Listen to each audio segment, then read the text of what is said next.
Very very good morning to all the friends. सभी मित्रों को बहुत बहुत मेरा गुड मॉर्निंग और नमस्कार प्रणाम करता हूं। और आज एक ऐसी चीज़ के बारे में कहूँगा जो बहुत इम्पोर्टेंट है आप सबके लिए। जैसे मैं कई बार अपनी कहानी में बताया, आप सबसे बात होती रहती है कि कि बीटेक पढ़ा, फिर सीडैक गया महाराष्ट्र में, पुणे उसका सेंटर पॉइंट था। फिर एमआईटी से, लाइफ आईटी लाइन में है लेकिन यूपी में जहाँ पे हमारा घर है, पिताजी बैंक में बड़े बड़े सम्मानित स्थान पे थे।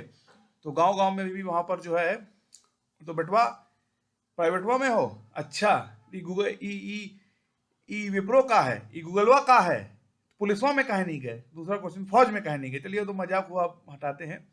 तो आज बहुत ही इंपॉर्टेंट चीज़ है। मैं क्यों कह रहा हूँ ऐसा, जैसे कि मैंने आपसे कहा कि शुरू से ही घर के लोग चाहते थे कि या तो फौज में, या तो पुलिस, या तो सिविल सर्विस जैसे नौकरी करे, या अगर पढ़ाने में भी तो प्रोफेसर बने। ठीक है, कोई ऐसे आईटी कंपनी उनके मन के बाहर था। ठीक है, क्योंकि वो कोट अनकोट प्राइवेटवा है। ठीक है, तो आता हूँ।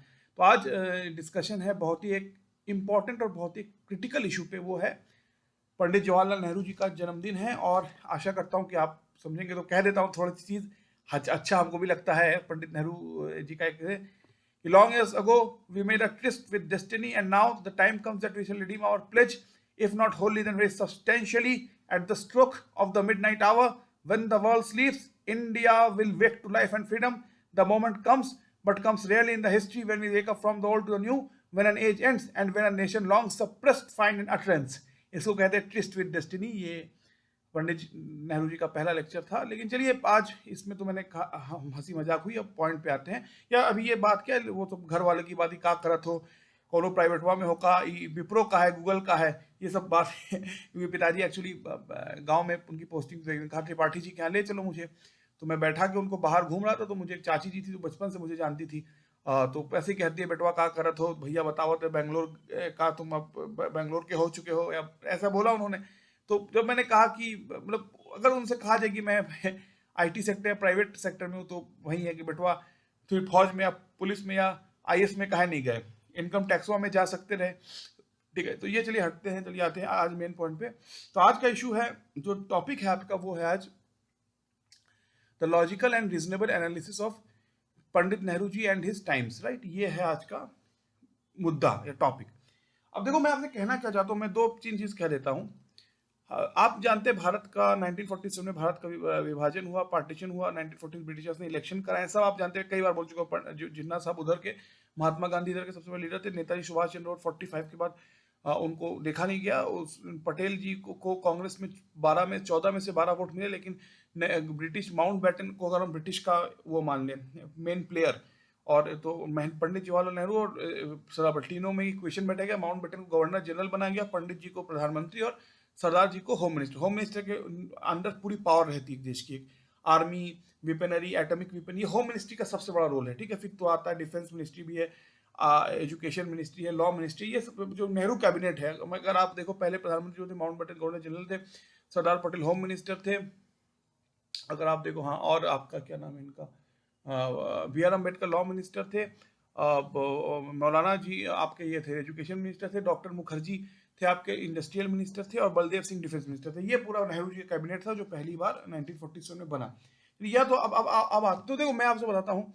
अगर आप भारत की कहानी पढ़ोगे तो जैसा आप जानते हो, तक्षशिला पाकिस्तान में है आज के, हाँ ठीक है, फिर सिंधु नदी है वहाँ पर, कांधार तो अफगानिस्तान में आता है, बाहमियान जहाँ पर है।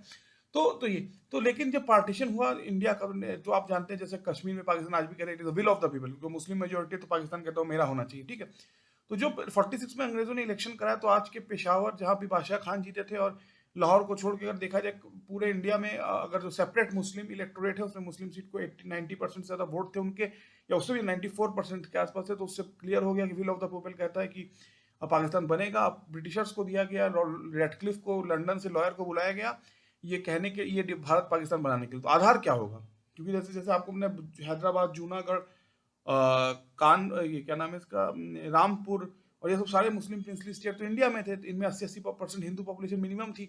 तो इसके लिए ये सब इंडिया में आने थे। तो इसकी तो रेडक्लिफ ने जो है पॉपुलेशन डिस्ट्रीब्यूशन को आधार बनाया। तो आपका इसीलिए वेस्टर्न में पेशावर, लाहौर और कराची उधर गया, और बांग्लादेश बना इधर, उस समय जिसको मशरकी और मगरिब पाकिस्तान कहते थे। ठीक है, पूर्वी और पश्चिमी पाकिस्तान। ठीक है, और कश्मीर एक इंडिपेंडेंट स्टेट था, महाराजा इंडिपेंडेंट थे। 26 अक्टूबर को इंडिया में मजबूरी में ज्वाइन किया, इंडिया की आर्मी गई। दोनों आर्मी में, इंडिया पाकिस्तान की आर्मी में या पाकिस्तान के जो क्या जो कबायली है, इंडिया की आर्मी में लड़ाई हुई। और नेहरू जी उसको यूएन ले गए, यूएन को अंपायर बनाने का। यूएन यूएन था आपका कश्मीर का अंपायर, ठीक है। और 72 में इंदिरा गांधी ने इस थर्ड पार्टी को बाहर कर दिया, और जो लाइन ऑफ सीज फायर था वो लाइन ऑफ कंट्रोल बना, और बायलैटरल इशू बन गया इंडिया पाकिस्तान के बीच में, जम्मू एंड कश्मीर, ठीक है। ये तो चलिए पूरी कहानी हुई जो मैंने अभी बताया। तो देखिए, मैं आपसे बताया कि मेनली बंटवारा हुआ पंजाब और बंगाल का, दो टुकड़े हुए, पंजाब का और बंगाल का। लाहौर गया उधर आपका बंगाल का, ठीक है। सिंध जो कि कराची था वो एक्चुअली बॉम्बे का ही थोड़ा एक्सटेंशन था, वो पूरा का पूरा पाकिस्तान में चला गया। नॉर्थ वेस्ट फ्रंटियर प्रोविंस बादशाह खान का था, वो भी गया, और बलूचिस्तान में पाकिस्तान की फौज ने कब्जा कर लिया। पीओके इंदिरा गांधी के समय वो लाइन बन गई उस समय, ठीक है। ये तो जो एक मूलभूत बात है, तो अगर आपसे बता, तो मैं जैसे बताया हूँ कि मेरे दादाजी कलकत्ता के फोर्ट विलियम में उनकी नौकरी करते थे एक समय। बैरकपुर में मिलिट्री का सबसे बड़ा एस्टेब्लिशमेंट है, बैरकपुर और मेरठ। यहाँ तक कि 1857 की जो क्रांति हुई थी उसमें जो भारतीय आर्मी ने लड़ाई लड़ी थी, वो बैरकपुर और मेरठ सबसे बड़े दो केंद्र थे। मैं आपको आमिर खान जी का वो आप सब सारांश देख सकते हैं, ठीक है।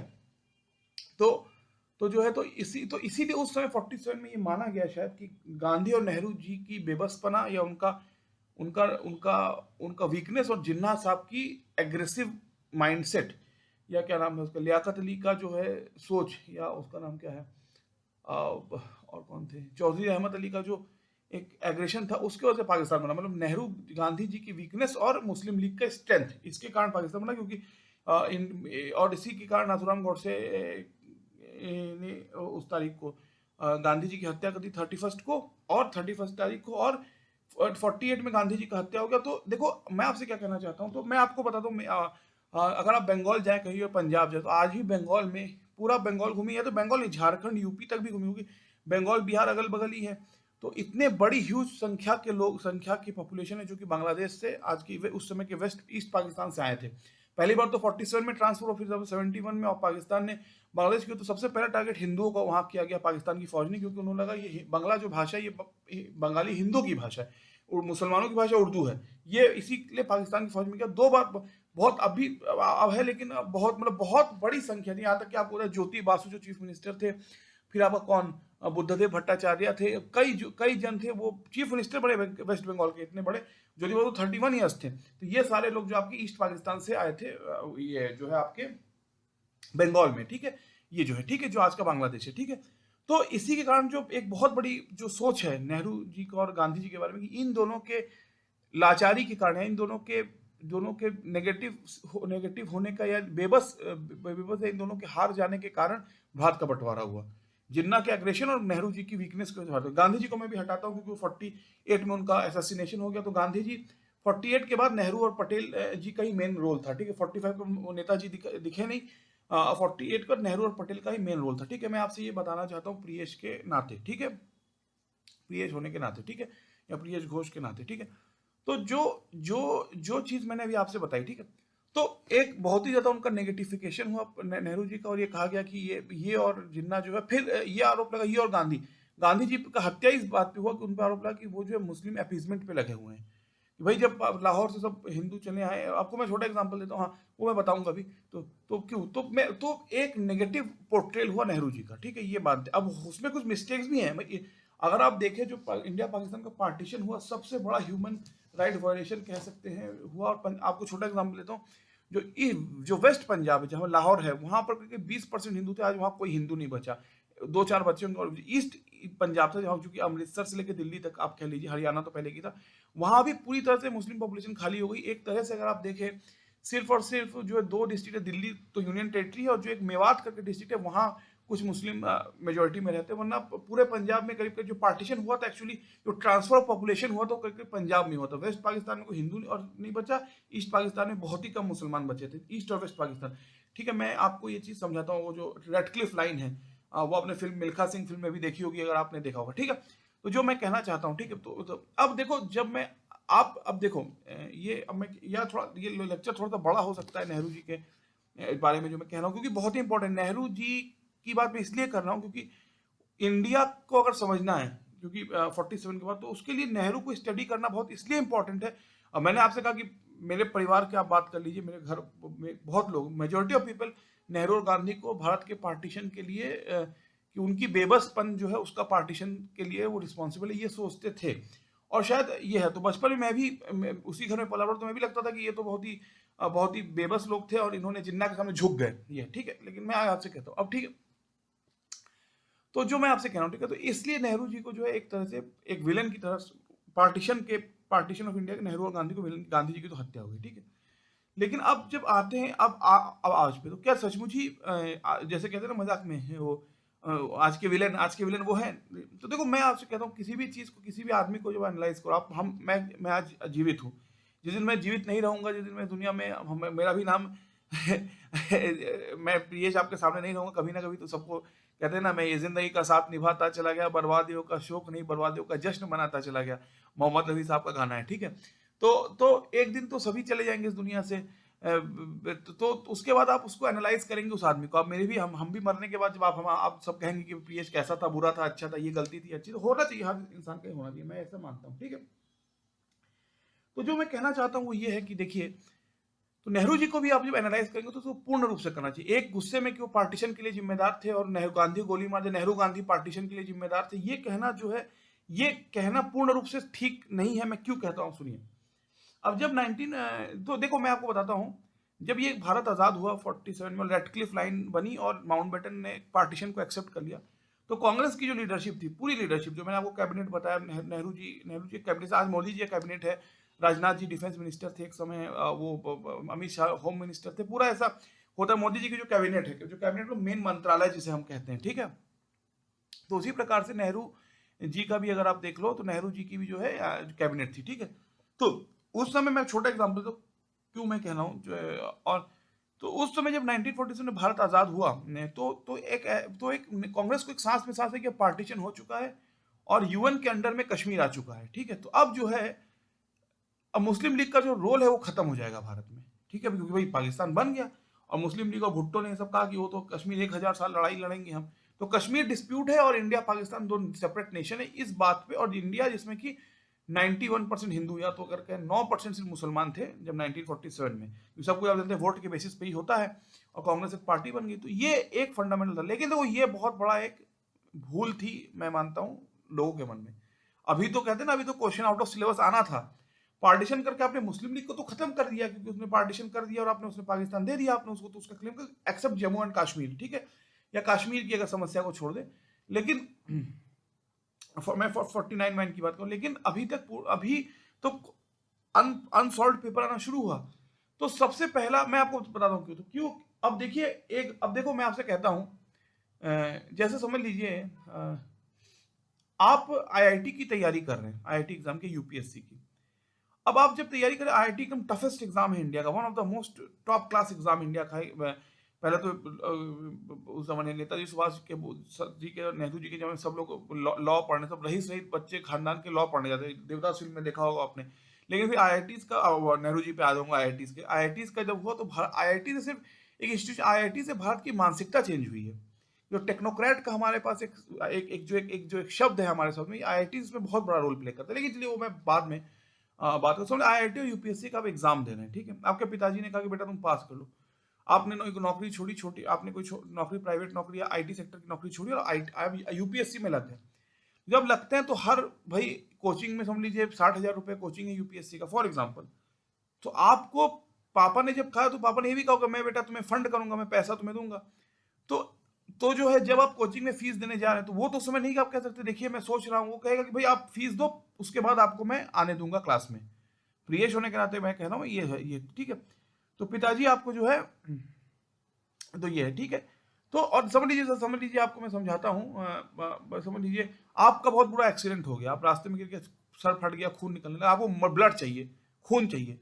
आपने हर जगह ढूंढा, आपको नहीं मिला। अब आपके मदर का या फादर का खून आपसे मिल गया, तो मदर फादर ये थोड़ी कहेंगे कि बेटा हम, वो सोचेंगे हम दिल्ली पार्लियामेंट में जाएंगे, स्टेट लखनऊ में असेंबली में जाएंगे, वो सीधा खून आपको दे देंगे, क्योंकि वो उनकी आपके प्रति उनकी जिम्मेदारी है, रिस्पॉन्सिबिलिटी है। तो ये रिस्पॉन्सिबिलिटी बहुत बड़ी शब्द है। जैसे मैं आपको बताता हूँ, मुझे पहली बार मैं जैसे यूपी में पला बड़ा, इलाहाबाद सिटी में, फिर पुणे गया, उस समय प्रयागराज, उस समय का इलाहाबाद हम लोग थे। तो देखो, एक चाहे इंसान जो है विप्रो का विप्रो का मालिक बने, हेड बने, और एक चाहे इंसान स्वीपर और पोस्टमैन या पियोन की नौकरी कर, जिम्मेदारी सबके पास है। आप अगर पियोन पियोन मतलब जो 4th क्लास एम्प्लॉय होता है गवर्नमेंट सर्वेंट में, पियोन की भी नौकरी कर रहे हो तो सुबह को, जैसे आप समझ लीजिए बैंक में आप पियोन है, सुबह को 10 बजे आपको पहुंच जाना है। सारे जो आपके बड़े बड़े हैं मैनेजर साहब इन सबको, या सेक्रेटरी साहब, या क्या कह लीजिए वो कंप्यूटर ऑपरेटर, सब अगर कोई कहे कि भाई हमारा फाइल ले आओ क्योंकि काम है, उठ नहीं सकते, टेबल से उठना कठिन है, बैठ के जो काम है वो सारे काम आपको मैनेजर आपको पियोन होकर करने पड़ेंगे। और आप सुबह 10 बजे जाएंगे और शाम को 7 बजे आएंगे। तो ये टाइम आप तो, मैं आपको समझा रहा हूँ मोटा मोटी, ठीक है। तो कोई भी काम, जब आप कोई पैसा सैलरीड बेस्ड आप जॉब कर रहे हैं तो आपको एक जिम्मेदारी लेनी पड़ती है। चलिए तो पियोन की जॉब, देश का प्राइम मिनिस्टर, उसमें क्या क्या है आपको फंडामेंटल, आज तो आईटी सेक्टर है, फाइनेंस सेक्टर है, जेपी मॉर्गन है, और क्या सब कंपनी, बड़ी बड़ी कंपनी है, कैप जेमिनी है, लेकिन उस समय 47 में सब कोई नहीं था। और अगर अपने पिताजी से आप पैसा मांगेंगे तो क्या हमें टाटा बिरला से, टाटा बिरला उस समय ये आपका प्राइवेट सेक्टर कह लीजिए, जिसको आप इंटरप्रेन्योरशिप कहते हैं, वो था, ठीक है। तो एक देश में आपको समझिए, एक दिन एक लड़के ने मुझसे हंसते हुए कहा कि तुम्हें मैं मोदी जी बना दूंगा। हमने कहा भाई मुझे क्लर्क बना दे, मुझे मोदी नहीं बनना। वो मोदी बन के खुद को बेच भी देंगे, लोग कहेंगे कुछ किया नहीं। मतलब आपको मैं एग्जांपल, ठीक है, देखो मोदी जी पे आप प्रश्न कर सकते हो कि नोटबंदी के ऊपर, लेकिन कोरोना हुआ, 80 करोड़ लोगों को इतने दिन तक उन्होंने जो है उनका सेवा किया या उनका सहारा दिया, उसमें स्टेट गवर्नमेंट का भी रोल था। उसके बाद जो इंजेक्शन है आपका, जो अभी ये हुआ, पूरे इतने 150 करोड़ का इंजेक्शन बनाया, आपको लगता है आसान है, लेकिन पूछो जिसने किया उससे उस पर क्या बीतती है, ठीक है। लेकिन चलो वो मैं बात हटा देता हूँ। तो आते हैं पंडित जवाहरलाल नेहरू पे, जो आज का इशू है, ठीक है। अब आप जब प्राइम मिनिस्टर बने, पहले आपने बंटवारा करा, रेडक्लिफ ने दो दो तोड़ के रख दिया इंडिया को, ठीक है। पाकिस्तान ने कश्मीर पे हमला कर दिया, उसका व्यू तो हम 1000 साल लड़ेंगे, तो आपको आपके आपके पास एक्सटर्नल एनिमी है।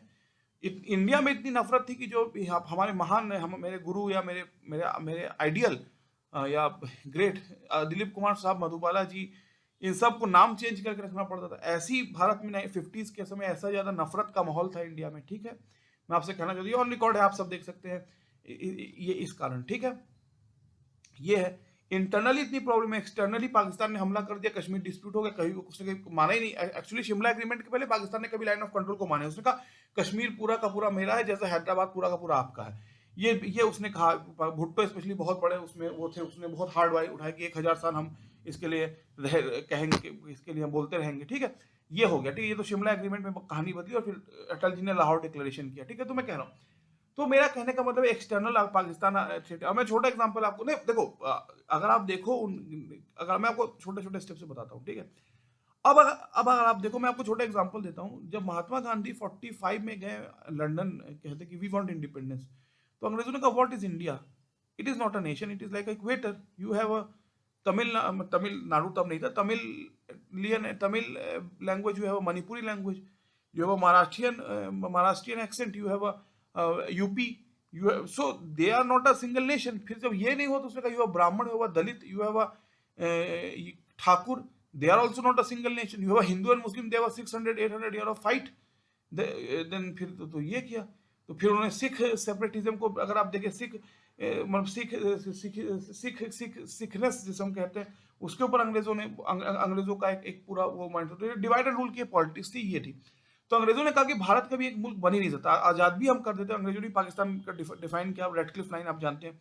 तो आजाद हम कर भी देते, तो भारत टूट के किसी आज से 100 साल बाद 1900 में, ये देखो, ये आम इंसान से इंडिया की प्रॉब्लम ये है। मैं अपने अप्रिय शो का, इंडिया की हम इमेजिनेशन क्रिकेट टीम से करते हैं, क्योंकि देखो ध्यानचंद जी एक समय बहुत बड़े हॉकी प्लेयर थे, और इस समय इस बार जो है पहली बार हमें मेडल मिला, बहुत दिन बाद, ठीक है। और जो है ओलंपिक, तो एक ही गेम थे जिसमें हम नंबर 1 थे, मतलब एक समय वर्ल्ड को डोमिनेट, वो क्रिकेट था, ठीक है। और इंडिया पाकिस्तान में तो युद्ध हो जाता है क्रिकेट मैच के चक्कर में, ठीक है। एक तरीके से हमको आज भी याद है 1999 में वो कारगिल में वॉर हो रहा था, और मैनचेस्टर में इंडिया पाकिस्तान का मैच हो रहा था, हमको आज भी याद है। वॉर के बीच में मैच होता था, हमको आज भी याद है। कारगिल वॉर के बीच में 1999 जब अटल जी प्रधानमंत्री, तो हम लोग ने वो मैच पाकिस्तान को हराया था। वो वर्ल्ड का मौका आपने वो सीरीज भी देखा होगा, ठीक है। तो जो मैं प्रिय होने के नाते आपसे कहना चाह रहा हूं, या आपसे कहने का चेष्टा कर रहा हूं, ठीक है। तो जो है, मतलब कि एक तो पाकिस्तान का एक्सटर्नल थ्रेट है, और एक है विद इन द स्टेट, जैसे कि मैंने आपको बताया कि ये एक इशू है। अब बात ये है कि देखो, जो आपने किसी को, मतलब आप तो, अब समझ लीजिए देश में गरीबी है, ठीक है। फॉर एग्जाम्पल मैं आपको कहना चाहता हूँ, तमिलनाडु में भी गरीबी है, यूपी में भी है, बिहार में भी है, पंजाब में भी है। अब law and order and land is a state subject. जब तक कि कोई, जैसे कि कश्मीर में जब वो हुआ, ऑपरेशन ब्लू स्टार हुआ, इन सब कि एक्सट्रीम केसेस के बावजूद कभी भी स्टेट में जो है सेंट्रल दिल्ली गवर्नमेंट सीधे लॉ एंड ऑर्डर पे होल्ड नहीं लगा रही है। तो इमरजेंसी हुआ जब श्रीमती इंदिरा गांधी ने 1975 में इमरजेंसी डिक्लेयर किया था, ठीक है, मैं आपको बताता हूँ।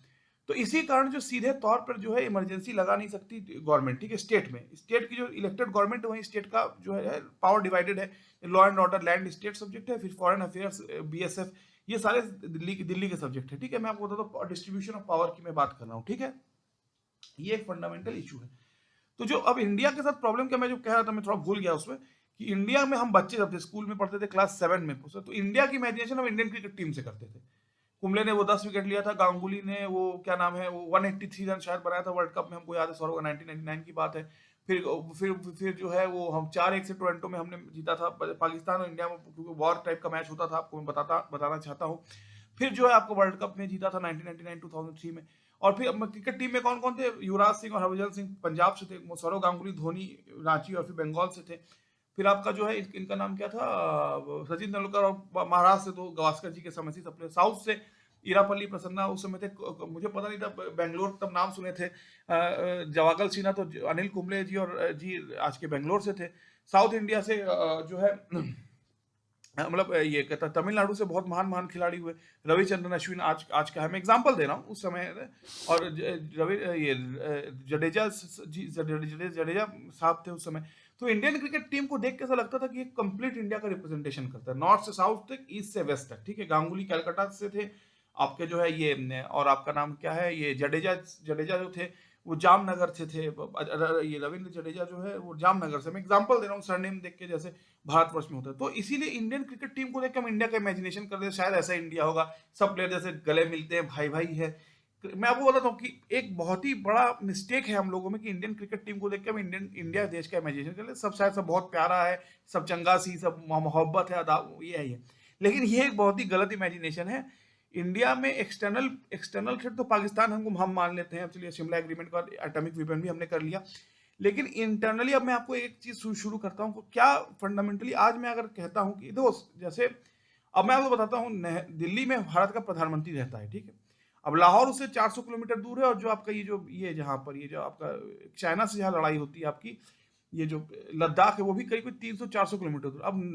अब प्रधानमंत्री अपने रूम में बैठे हुए हैं, उन्हें क्या पता कि 400 किलोमीटर दूर क्या हो रहा है। लेकिन अगर एक भी गोली चलती है, चीन की तरफ से बम फेंका जाता है, पाकिस्तान की तरफ से गोली चलती है, तो क्या कहते हैं, तो मोदी जिम्मेदार है, अटल जिम्मेदार है, इंदिरा जिम्मेदार है। अरे अजीब है भाई, मैं कुर्सी में बैठा हूं ना, मुझे पता है वहां क्या हो रहा है। 400 किलोमीटर दिल्ली से जो है आपका पाकिस्तान का बॉर्डर है, और ये चाइना का बॉर्डर भी बहुत दूर है। अब एक प्राइम मिनिस्टर ने आर्मी को रखा है देश को प्रोटेक्ट करने के लिए, देश की सीमाओं के लिए, या देश के सरहद के लिए, ठीक है।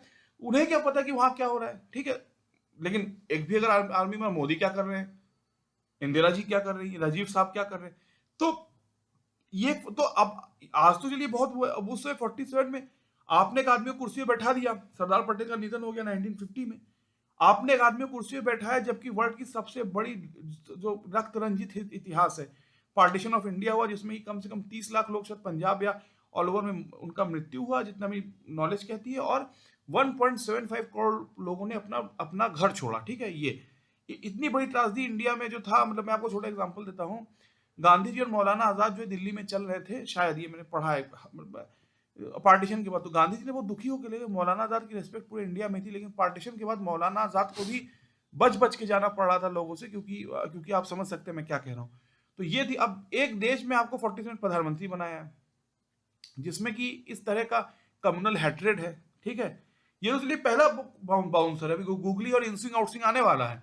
अब सेकंड क्या, चलिए ये तो हो गया। अब 49 में कहा कि आपको नहीं पता शायद, आज का जो विशाखापट्टनम है और कन्याकुमारी है, वो पूरा एक था मैड्रास प्रोविंस कहते थे उसमें, जैसे यूपी का नाम पड़ा United province of Agra and Awadh, UP, हाँ। और नॉर्थ वेस्ट फ्रंटियर प्रोविंस कहते थे जो बादशाह खान पेशावर को, ठीक है। नॉर्थ ईस्ट फ्रंटियर प्रोविंस करते थे अरुणाचल प्रदेश को, ठीक है। मैं आपको समझाता हूँ, ठीक है। तो जो है जब ये हुआ आपका ये, तो फिर पहला बार जो है कहा गया सेपरेट आंध्रा स्टेट बनेगा। तो श्री पोटी रामालुलु ने वहां पर अनशन किया।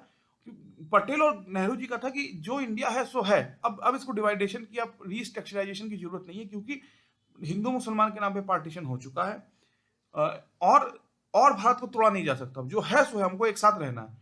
लेकिन पोटीरामा लुलू जी का जब उसका उनका फर्स्ट एंड टू डेथ हुआ, तो तब नेहरू जी को मजबूरी में या बहुत ही प्रेशर में उनको जो है आंध्रा को और तमिलनाडु को अलग करना पड़ा, ठीक है। और चेन्नई तमिलनाडु के पास गया जहां क्रिकेट मैच होता है, ठीक है। तो ये था पहला सबसे बड़ा क्रिटिकल चीज, ठीक है। तो इससे स्टेट रीऑर्गेनाइजेशन हुआ, और स्टेट रीऑर्गेनाइजेशन आपको पता है भारत का मैप आप देखते हैं, महाराष्ट्र, गुजरात, तमिलनाडु और क्या नाम है, Kerala, UP, Jharkhand, north east में नागालैंड, मणिपुर, त्रिपुरा, और ये पंजाब, हरियाणा। ऐसा कभी 47 में मैप ही नहीं था भारत का। पंजाब एक था, आपका बॉम्बे स्टेट था, हैदराबाद था बीच में, नीचे था आपका ये मैड्रास था, ये ऐसे ऐसे था, ठीक है, कभी नहीं था। ये स्टेट रिऑर्गेनाइजेशन के बाद ये पूरा भारत का मैप चेंज हुआ। उसमें आपका तमिलनाडु बना, आपका आंध्र प्रदेश बना, फिर तेलंगाना का हुआ, फिर गुजरात, महाराष्ट्र में अभी स्टोरी बताऊंगा, पंजाब हुआ, हरियाणा हुआ, फिर नॉर्थ ईस्ट में 7 स्टेट बने। ये तो कहना मेरे का मतलब है, बाहर से कहना बड़ा आसान है कि इंडिया को इंडियन क्रिकेट टीम की तरह इमेजिन कर लेना, लेकिन अंदरूनी जो समस्याएं किस हद तक, और मैं 2 एग्जांपल देता हूँ। ब्रिटिशर्स का सबसे बड़ा जो वो था इंडिया था। मैं आपको बताता हूँ, फर्स्ट वर्ल्ड वॉर में 1920 के आसपास जो हमारी 13 लाख की आर्मी लड़ी थी, उसमें करीब 60% आर्मी पंजाब से थी। सेकंड वर्ल्ड वॉर में जाके भी थी, लेकिन पंजाब का बहुत बड़ा, क्योंकि फर्स्ट वर्ल्ड वॉर में बहुत बड़ा रोल था एक्चुअली। अगर आप बहुत ध्यान से देखें, पार्टीशन पंजाब का भी हुआ और बंगाल का हुआ, पंजाब का बीचों बीच से 2 टुकड़े हुए पंजाब के, ठीक है। तो ये प्रिय होने के नाते मैं आपसे कहना चाहता हूँ, ठीक है। तो तो ये है। अब स्टेट में तो अब आते हैं गुजरात पे।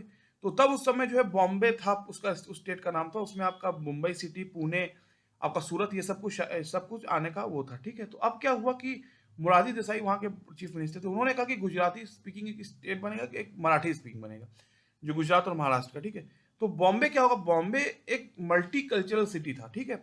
और उसको कहा गया कि इसको कहा गया कि उसको जो है दोनों का ही कैपिटल बना दिया जाए, ठीक है। तो फिर बहुत उसका विरोध हुआ। तो पंडित जवाहरलाल नेहरू दिल्ली से, तो उन्होंने कहा कि मैं किसी के लिए बुरा नहीं होना चाहता, मैं आपको भी खुश करना, गुजरात वालों को भी खुश रखना चाहता हूँ, महाराष्ट्र वालों को, तो बीच का रास्ता अपना लेते, दोनों को डिवाइड कर लेते। तो ये तो कहा कि मुंबई का इमेजिनेशन महाराष्ट्र की सोच मुंबई के सिवा अधूरी है, बॉम्बे जिसको कहते हैं। एक्चुअली अगर आप देखें तो ये जो पोर्टुगीज और जो ब्रिटिश एम्पायर था, इसके बीच में जो है जो था, एक्चुअली अगर आप देखें मुंबई का जो रिलेशन है बहुत बड़ा पोर्टुगीज एम्पायर से इसका जो है इसकी जो है एक रिलेशन रहा है। ये कोस्टल, एकदम कोस्टल है, जैसे पुणे थोड़ा सा अंदर है, जो है मतलब Pune cities in the land of in the with in the state of Maharashtra. Mumbai एकदम से कोस्ट पे, जैसे कलकत्ता का अगर आप देखें, जो डायमंड हार्बर जो का पोर्ट है, जो समुद्री जो वो है, उससे कलकत्ता करीब करीब अगर आप देखें कितना 300-400 किलोमीटर की, 300-350 किलोमीटर की दूरी पे है। लेकिन आपका चेन्नई जो है, मुंबई जो है, ये एकदम से कोस्टल लाइन पे है। गुजरात कांदला जो आपका जो है वो, ठीक है। मैं मोटी पता बहुत हाई लेवल इंग्लिश बोलूंगा तो शायद आम लोग समझ नहीं पाएंगे, ठीक है। तो ये अब आते हैं इसमें। तो अब तब नेहरू जी का विरोध हुआ, तब इसको जो है तो पालघर के बाद आपका गुजरात शुरू होता है, अहमदाबाद उसका कैपिटल बना, और ये हुआ, ठीक है। अब आते हैं अब आते हैं अब ये आते हैं, ठीक है, इसमें हुआ, ठीक है। ये अब फिर पंजाब का हुआ, पंजाबी सुबह मूवमेंट हुआ। तो पंजाबी सुबह मूवमेंट हुआ तो ये हुआ कि सिख, जो पूरा पंजाब था, हिमाचल, हरियाणा, पंजाब मिला, तो उसमें सिख मेजोरिटी में नहीं थे टोटलिटी में। तो सिख मेजोरिटी एक स्टेट बनेगा, तो क्या, तो इसको पहले mister Kairon first chief minister या मोस्ट प्रोमिनेंट चीफ मिनिस्टर थे उस समय, और पंडित जवाहरलाल नेहरू अपोज किया, और ये कहा गया कि अगर पंजाब का भी 3 भाग होगा तो फिर ये दूसरा पाकिस्तान है, ठीक है। तो बहुत विरोध हो, तो 65 वॉर में मैं आपको बताता हूँ कि इंडिया ने 4 पाकिस्तान से वॉर लड़ा है।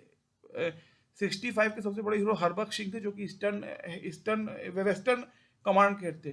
71 में जगजीत सिंह औरत, जो कि सिख थे, और अगर 65 में देखें रंजीत सिंह दयाल थे। तो मतलब जो पूरा इंडिया पाकिस्तान के वॉर हुए हैं, उसमें सिख कम्युनिटी का बहुत बड़ा रोल है। यहाँ तक कि तलवार दी थी शास्त्री जी ने उनको तलवार भेंट किया था, ये रोल था। तो जब 66 में मिसेस गांधी प्रधानमंत्री बनी, तो वो कही कि ठीक है, सिख समाज की जब डिमांड है तो हम एक पंजाब बना दे रहे, पंजाब, हरियाणा और हिमाचल, ट्राइफर्केशन हुआ पंजाब का, ठीक है। मैं आपको बताना चाहता हूँ, ठीक है। तो ये हुआ। तो भाषाई आधार पर इसको कहते हैं लिंग्विस्टिक क्रिएशन ऑफ स्टेट। तो पहले पार्टीशन हुआ, फिर आपका जो है लिंग्विस्टिक क्रिएशन, एक और डिवाइडेशन शुरू हुआ। थर्ड पॉइंट आपको बताता है, आता है कास्ट आता है। तो अंबेडकर साहब के साथ, मैं छोड़ बहुत समय लग जाएगा, अंबेडकर साहब के साथ गांधी जी का पुनः पैक्ट हुआ था कि भारत हिंदू समाज को टूटने नहीं दिया जाएगा, और हिंदू समाज का एक हिस्सा दलित समाज को दिया जाएगा, ठीक है। तो जब 47 में पाकिस्तान में तो पटेल ने, मैं बहुत बता सकता हूँ हल्के, पटेल ने नेहरू अम्बेडकर जी को थोड़ा मना किया कि अगर आप फिर करोगे तो फिर ये जो है दूसरा कल कोई भी कह सकता है, कोई कम्युनिस्ट पारसी कह ले, क्रिश्चियन कह ले, कोई भी कि हमें भी हम पीछे हैं इनको, तो कहा नहीं नहीं फिर मुझे हटा दीजिए आप इससे। तो इसीलिए जो है पटेल को मजबूरी में मानना पड़ा। और आपको मैं एक चीज बताता हूँ, अम्बेडकर जी जो जहाँ 46 में जो इलेक्शन लड़े थे वो आज के महाराष्ट्र से नहीं लड़े थे, आज के बंगाल से लड़े थे। जोगेंद्र नाथ मंडल जी की सहायता से लड़े थे। जोगेंद्र नाथ मंडल जो फर्स्ट लॉ मिनिस्टर बने पाकिस्तान के, लेकिन वो चले आए थे इंडिया में, बहुत कठोर वहाँ हुआ उनके साथ, तो वो चले आए इंडिया में। ये तो एक चीज़ है, मतलब उन्होंने लियाकत अली खान को लिखा कि दलितों के साथ तो बहुत ही नेगेटिव बिहेवियर हो रहा है, तो बहुत ही रॉन्ग हो रहा है, तो उसने कहा कि अगर आपको दलितों की चिंता हो तो आप उस देश में जाइए प्लीज। तो ये लियाकत अली खान ने लिख दिया जोगेंद्र नाथ मंडल को, ठीक है। ये अब देखिए, मैं थोड़ा इससे पहले जो 22% रिजर्वेशन दलित समाज को, तो उस समय कांग्रेस को लगा शायद, क्योंकि कांग्रेस रूल कर रही थी इंडिया को, कि अब तो सब प्रॉब्लम खत्म। लेकिन देखिए 91 में फिर ये आपका मंडल कमीशन आया, तो उसमें कहा कि दलित और जो अपर कास्ट, जिसको जनरल कास्ट ब्राह्मण है, इनका अलग एक ओबीसी अदर बैकवर्ड क्लास का भी स्लैब निकालो, उसको 27%, टोटल 49, 22 प्लस 27 49% रिजर्वेशन मंडल कमीशन के बाद हुआ, जब ये मंडल कमीशन का पूरा आया, ठीक है। ये हुआ ठीक है। तो मैं कहना चाहता हूँ, देखो बाहर से देखना बड़ा आसान है, कह रहे नेहरू क्या है। आप देखो फंडामेंटल प्रॉब्लम ब्रिटिशर्स का ये कहना था, क्योंकि ब्रिटिशर्स का जो पूरा लॉर्ड कर्जन ने कहा था कि अगर ब्रिटिश कॉमनवेल्थ सबसे या ब्रिटिशर सबसे बड़ी ताकत है, तो उस मुकुट में जो हीरा है वो इंडिया है। इंडिया अगर खत्म है, ब्रिटिश खत्म हो जाएंगे, ये उनका कहना था, आपका जो लॉर्ड कर्जन का, ठीक है। तो ब्रिटिशर्स ने कहा था कि ये इतना बटा हुआ देश है, इसमें इतने भाषाएं हैं, इसमें सब नेशनलिटी, जात की लड़ाई है, धर्म की लड़ाई है, ये 1970 के बाद टिक ही नहीं पाएगा। ये हमको फिर कहेंगे कि आइए आप दिल्ली पे, वायसराय जी आप या गवर्नर जनरल साहब आइए दिल्ली पे और फिर चलाइए ब्रिटिश। ये ब्रिटिशर्स का था कि इंडिया इतना बटा हुआ देश है कि ये खुद के बल पे एक इंडिया, इसी में आपको छोटा सा बताता हूँ, आपने कभी कॉन्स्टिट्यूशन पढ़ा होगा, वी द पीपल लिखा, social secular Republic democratic versus justice liberty fraternity. Justice concept है, ये इंपीरियल जस्टिस है। इंपीरियल जस्टिस का मतलब ब्रिटिश कहते थे कि इतना बटा हुआ देश है, हिंदू है, मुसलमान है, क्रिश्चियन है, सिख है, पारसी है, ब्राह्मण है, दलित है, तो इस देश में कोई अंदरूनी आदमी, तमिल है, पंजाबी है, मराठी है, बंगाली है, गुजराती है, और क्या नाम है, कश्मीरी है, तो ये देश में कोई यहाँ का लोकल आदमी को इसको एक जस्टिस नहीं देता। वो अपने अपने कम्युनिटी के लिए उसका वो फेवरेट होगा, या वो उसके लिए वन साइडेड होगा। ये सिर्फ बाहरी ताकत ही आके यहाँ पर एक यूनिफॉर्म एंड यूनिफॉर्मिटी प्रोवाइड कर सकती है, बाहरी ताकत, इसको कहते हैं इंपीरियल जस्टिस। जो भगत सिंह लड़ा था उसके लॉन्ग लिव इनकलाब and down with imperialism. Imperialism मतलब एक शाहीवाद जो बाहर से आके भारत को रूल करेगी, लोकल नहीं, बाहरी ताकत आके यहाँ रूल करेगी, ये कहते हैं इसको, ठीक है।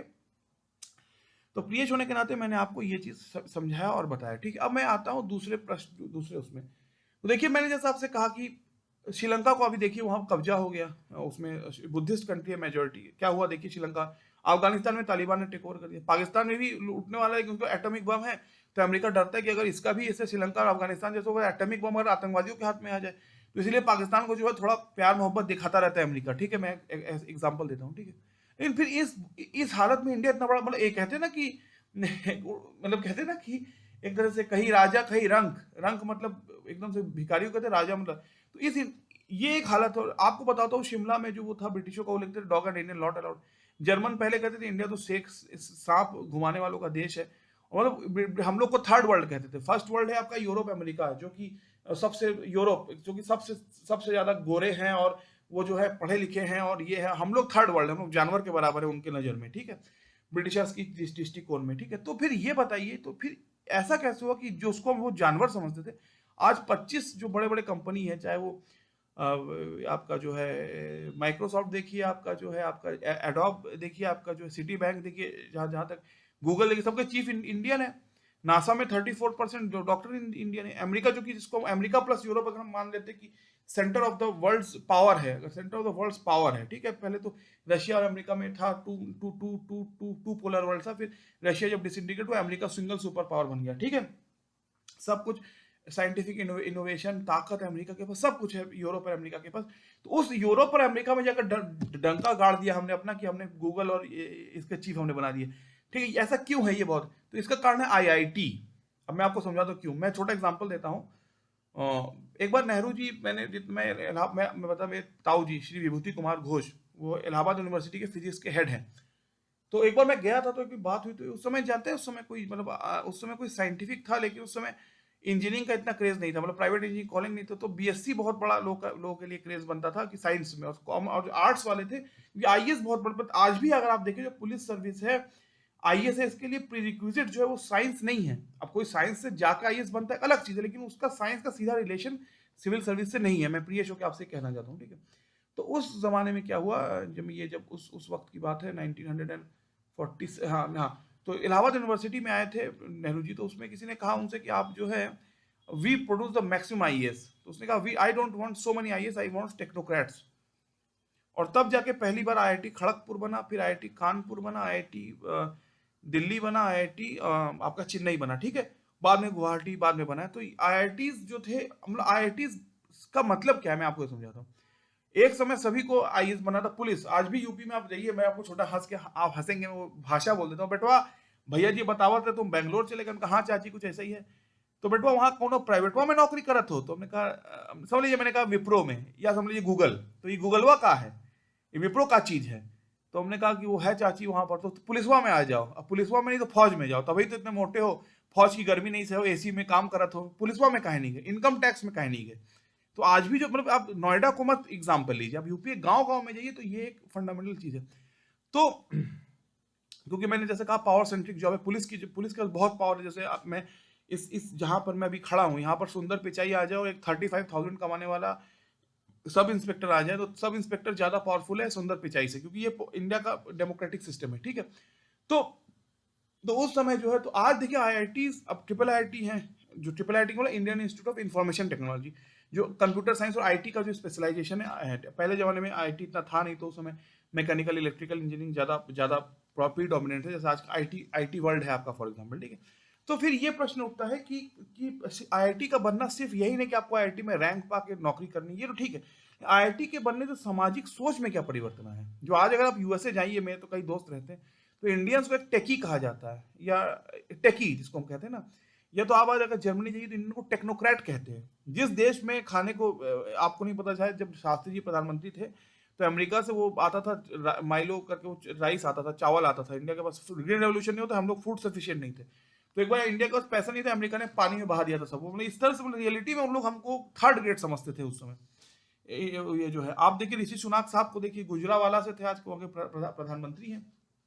तो प्रियेश होने के नाते जो मेरी सोच है, जो मेरी समझ है, तो ये मैं कह रहा हूँ कि आईआईटी जो खड़गपुर, कानपुर, ये जो है आपका दिल्ली, चेन्नई, सब आपको मिला लीजिए, तो ये एक तो बना, अब तो बहुत, अब तो जिस तरह से अटल जी, मनमोहन जी और मोदी जी ने इसको इतना इंक्रीमेंट किया, पूरे इंडिया में हर जगह आपको आईआईटी मिलेगा। एक तो बहुत बड़े पुराने आईआईटी थे, उसका कह लीजिए, उसका एक फॉलो अप अगर मैं कहूँ, लेकिन आईआईएम भी उसमें जोड़ लीजिए। लेकिन जो आईआईटी आईआईएम बने, इससे एक भारत की विचारधारा में परिवर्तन आया है।